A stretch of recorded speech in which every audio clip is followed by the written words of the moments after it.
जय गुरु जी संगत जी। जय गुरु जी, शुक्राना गुरु जी, अनंतम अनंतम शुक्राना गुरु जी। गुरु जी के चरणों में कोटि कोटि प्रणाम और सभी संगत जी को जय गुरु जी।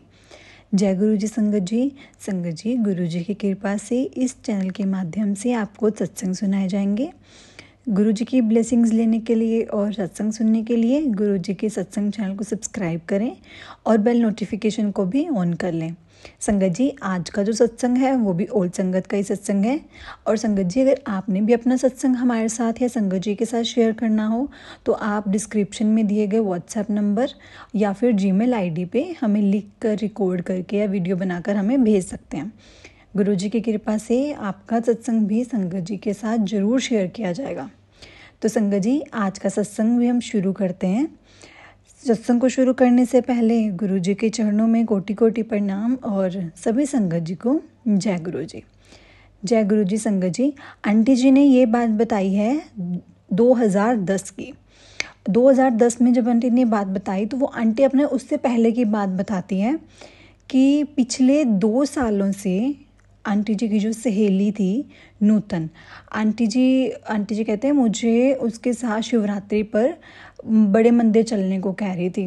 नूतन ना एक ब्यूटी पार्लर का काम करती थी और जब भी वो उसके साथ यहाँ जाती तो वो गुरु कृपा के बारे में उन्हें बहुत बातें बताती, पर वो ना जाने के लिए मना कर देती। तो आंटी जी कहते हैं शायद मुझे अभी ना गुरु जी का आदेश ही नहीं था कि मैं उनके पास आऊँ। तो क्योंकि अभी ना मतलब एक होता है ना, घड़ी होती है, एक ईश्वर से मिलने का जो टाइम होता है, आंटी जी कहते हैं शायद वो मेरा अभी टाइम नहीं आया था। और आंटी जी कहते हैं इसका एक और कारण ये भी था कि मेरे जो पति थे वो किसी बाबा या संत को नहीं मानते थे। तो उनको भी कहता था कि तुम बस ठीक है, अगर अपना भगवान को मानो जितना मान सकते हो, ये बाबा संतों को नहीं मानना। तो आंटी जी कहते हैं 1997 में एक संत की भक्त रही थी वो। तो आंटी जी कहते हैं मैं शिरडी साईं बाबा को इतना मानती थी कि मुझे और कहीं जाने की ज़रूरत ही नहीं होती थी। मैं हर थर्सडे को साईं बाबा के मंदिर भजन गाती थी।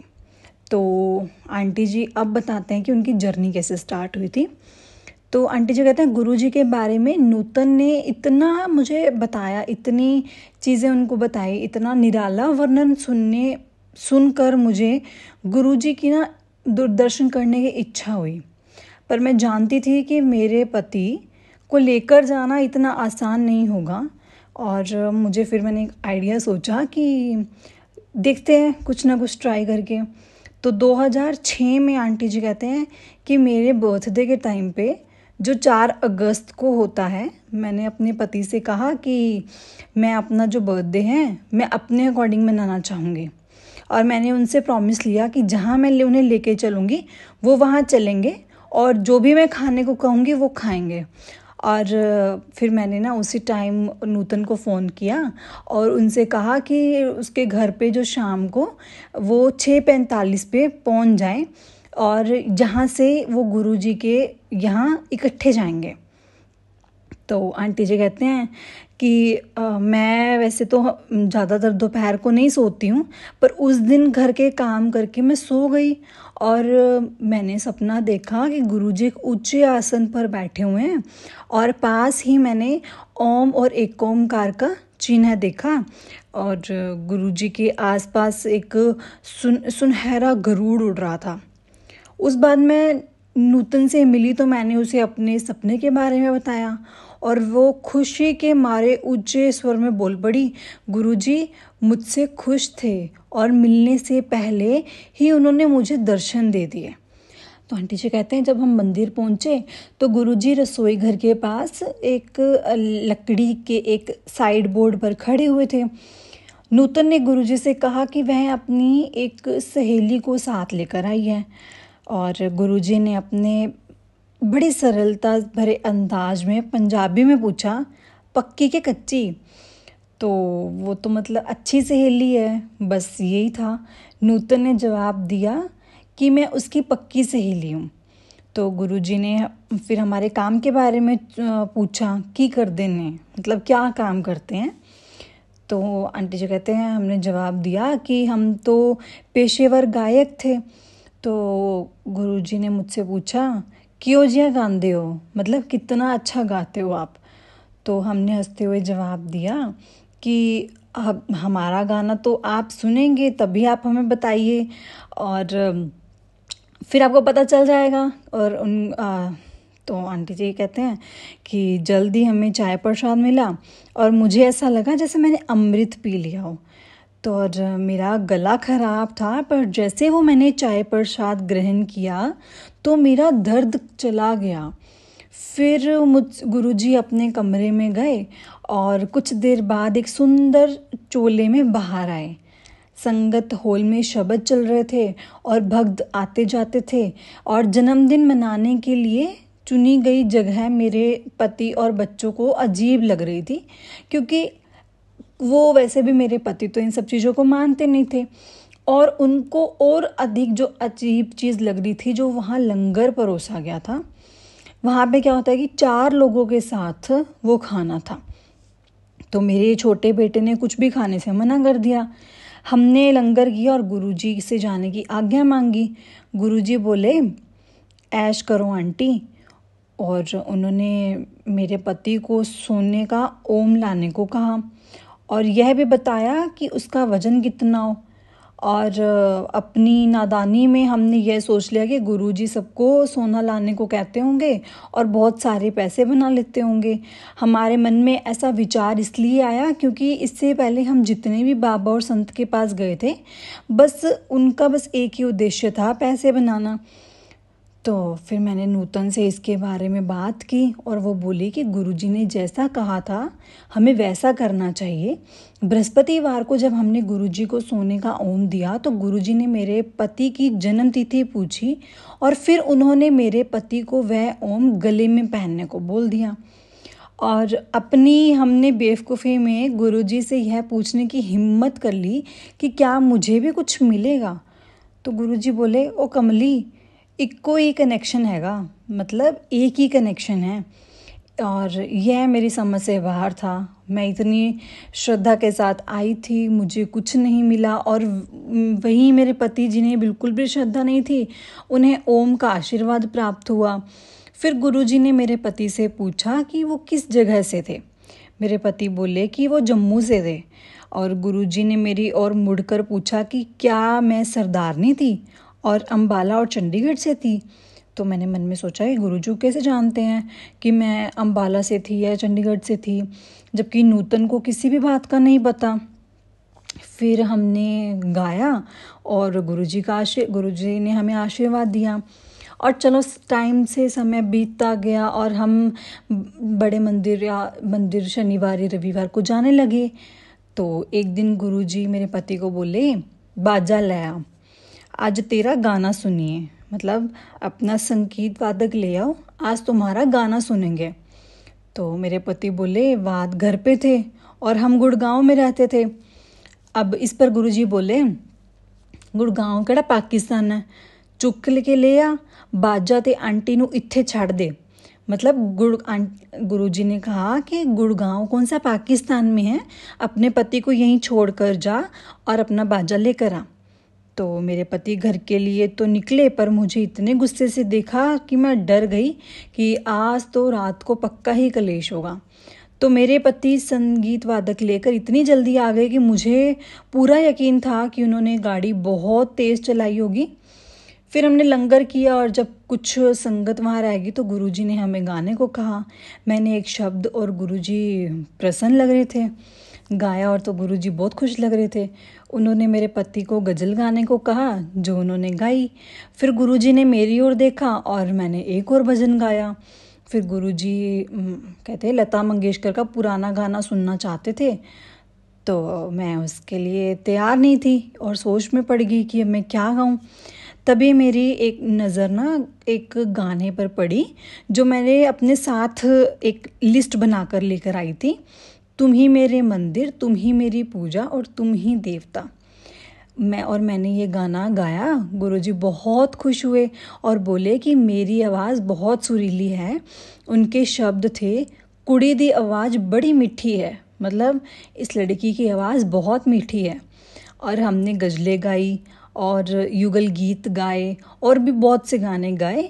और ऐसा कई महीनों तक चलता रहा। हमें समझ नहीं आया कि हमें क्यों हमेशा गुरुजी हमें बिठाते हैं और अपनी जो उपस्थिति में हमसे गवाते हैं। और वास्तव में वो हमारे लिए एक आशीर्वाद प्रदान कर रहे थे। वह हमेशा हमें कहते थे, अंकल अपना बाजा लेकर आ, हिट गाने और एल्बम नहीं बनाने। तो गुरुजी से मिलने से पहले हम बहुत बड़े आर्थिक संकट का सामना कर रहे थे। हमारे बच्चे भी अभी क्या कहते हैं कि उनको कुछ भी पता नहीं था। हमारे आपस का रिश्ता भी बिगड़ता जा रहा था। मेरे पति कभी मेरी नहीं सुनते थे। हम दोनों की सोच आपस में बिल्कुल नहीं मिलती थी। और हमें बाबा पंडितों औरों ने जो कुछ भी करने को कहा हमने किया, पर हालात बिल्कुल भी नहीं सुधरे। और हमारे जो रिश्तेदार हमसे सब ने मुँह मोड़ लिया। अब हमेशा हम तनाव में रहते और उधार देने वाले जो हमेशा हमसे हमारे पैसे वापस मांगते। और अब आंटी जी कहते हैं कि अब मेरे जीवन से मन उठ गया था कि अब मुझे जीना ही नहीं है। तो और इस तनाव भरे जीवन में से मैं छुटकारा पाना चाहती थी। एक दिन हर ओर से निराशा होने के बाद मैं मंदिर गई और एक कोने में बैठकर रोने लगी। मुझे ऐसा लग रहा था कि जैसे कि मेरी सारी प्रार्थनाएं व्यर्थ थी। पहले मैं कृष्ण भगवान को पूछती थी, फिर मैं साईं बाबा को, और फिर अब मैं यहाँ गुरुजी के चरणों में आकर बैठ गई थी। और आंटी जी कहते हैं, मैं यह सब तो क्यों और किसके लिए कर रही थी? मुझे यहाँ से क्या मिलेगा? हाँ, सच था कि थोड़े समय के लिए मुझे मन की शांति मिलती थी, लेकिन जैसे ही मंदिर के बाहर आती थी तो वही सब परेशानियाँ, वही सब चिंता मुझे वापस से घेर लेती थी। तो मैं सोच रही थी कि या तो भगवान को पूजना व्यर्थ है, या तो मेरी सारी प्रार्थनाएं व्यर्थ हैं, या मैं किसी एक स्थान पर टिक नहीं पा रही थी और बस ऐसे ही एक बिन पैंदे की लोटी बनी हुई थी। तो अगर मुझे एक जगह कुछ नहीं मिलता तो मैं स्वार्थी होकर दूसरी जगह को पूजने लग जाती। और मेरे मन में हज़ारों क्वेश्चंस थे उस टाइम पे। और अचानक ये शब्द चलने लगा, गुर मेरी पूजा, गुरु गोविंद, गुर मेरा पारब्रह्म, गुरु भगवंत। और आंटी जी कहते हैं कि शब्द के बीच बांसुरी की हल्की सी धुन सुन रही थी और तुरंत ही एक चमत्कारी बदलाव देखा। ठीक मेरे सामने गुरुजी की जगह पर कृष्ण भगवान बांसुरी बजाते हुए दिखे। फिर मैंने गुरुजी को बांसुरी बजाते हुए देखा। फिर गुरुजी की गद्दी पर मैंने साईं बाबा को मुकुट पहने हुए देखा। और एक ही पल के लिए तो मुझे समझ ही नहीं आया कि ये मुझे क्या हो रहा है, ये मैं क्या मेरे कल्पना कर रही हूँ। ये मैंने फिर अपने आसपास मुड़कर देखा कि सब अपनी आंखें बंद करके हुए बैठी थी संगत और ध्यान में लीन थी। तो मैं उनसे पूछना चाहती कि थी जो मैंने देखा था वो सच है, पर मेरी हिम्मत नहीं हुई। लंगर के बाद मैंने ये जो मेरे साथ एक्सपीरियंस हुआ मैंने अपने पति से बताया। वो बोले कि उनको भी सेम ऐसा ही फील हुआ, सेम उन्होंने यही चीज़ अनुभव की। तो वास्तव में परिकल्पना के द्वारा गुरुजी हमें स्पष्ट कर दिया था कि वे ही सब कुछ हैं, वही पारब्रह्म और वही भगवंत हैं। गुरुजी, मेरा विश्वास पूरी तरह से हो गया था गुरुजी पर। तो आंटी जी कहते हैं अपने गानों के कार्यक्रमों के कारण हमें दिन से घर से बाहर रहना पड़ता और मैं अपने पति को यह ठीक नहीं लगता था कि मैं दिन में मेरे बच्चे घर में हों और रात में हम देर से घर लौटें। तो एक दिन मेरे पति ने हमें बोल दिया कि गुरुजी के यहाँ तब तक नहीं जाएंगे जब तक हम इस रकम तक अपनी कमाई नहीं कर लेते। तो और हमने अपने एक होता ना लक्ष्य, जो हमारा एम था, उसकी जो धनराशि भी हमने तय कर ली थी कि हम इतना कमाएंगे फिर ही जाएंगे। तो ये दिसंबर 2006 की बात है और गुरुजी की कृपा से फरवरी 2007 तक हमने उतना अमाउंट कलेक्ट कर लिया था, उतना कमा लिया था। और वैसे ही फिर मेरे पति ने बोला कि हमें गुरुजी के पास जाना चाहिए। तो मैंने भगवान जी का धन्यवाद अदा किया। जैसे ही हमने गुरुजी के चरण कमलों में माथा टेका, वे पंजाबी में बोले, ओए किधर गायब हो गए सी, आंदे रहा कर। मतलब कहाँ गायब हो गए थे, आते रहा करो। मेरे पति ने जवाब दिया कि उनके कार्यक्रम शुक्रवार और शनिवार को होते हैं, इसलिए वो आ नहीं पाते थे। गुरुजी बोले, भाई तू जड़े मर्जी दिन आ जाया कर, पर तू आ जाया कर। तू किसी दिन भी आ, पर आ जा। और जल्दी शिवरात्रि का दिन आया और उस पावन अवसर पर गुरुजी ने हमें अपने संगीत वाद्यों के साथ आने को कहा। शिवरात्रि के अवसर पर गुरुजी हमारे गाने सुने और दिल खोलकर हमें आशीर्वाद दिया।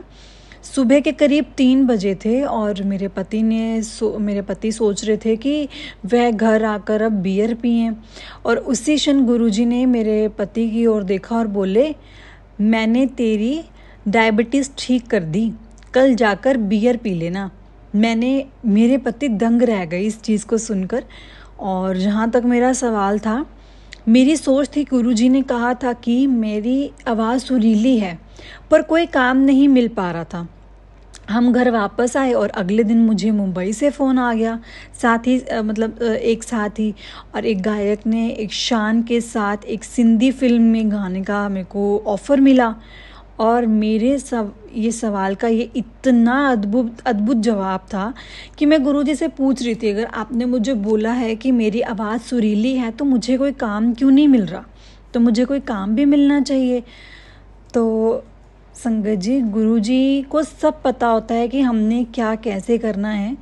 और वो हमें ना पहले तो कोई चीज़ होती है, किसी हम फील्ड में गए हैं तो वो हमें पहले उसमें प्रॉपर रेडी करते हैं कि तुम अब, जैसे हम कभी सपोज कि हम मैच खेल रहे हैं, ठीक है, तो हमें पहले वो क्रिकेट का बताएंगे तो सही कि हमें कैसे छक्का मारना है, कैसे चौका, फिर ही हमें उसके बाद कोई मैच में भेजेंगे कि नहीं बेटा अब तुम जाओ, अब तुम खेल सकते हो।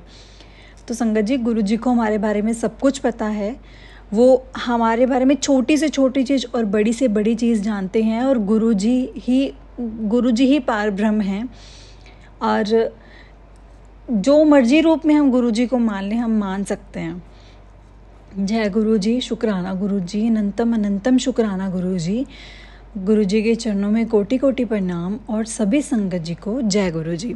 संगत जी, अगर आप भी अपना कोई सत्संग शेयर करना चाहते हैं तो डिस्क्रिप्शन में व्हाट्सएप नंबर और जीमेल दिया हुआ है। गुरुजी की कृपा से आपका सत्संग भी ज़रूर शेयर किया जाएगा। अगर आपके मन में ये भी आ रहा है कि मुझे सत्संग शेयर करना है तो आप सत्संग ज़रूर शेयर करिए। जय गुरुजी, शुक्राना गुरुजी, अनंतम अनंतम शुक्राना गुरुजी। जय गुरुजी संगत जी।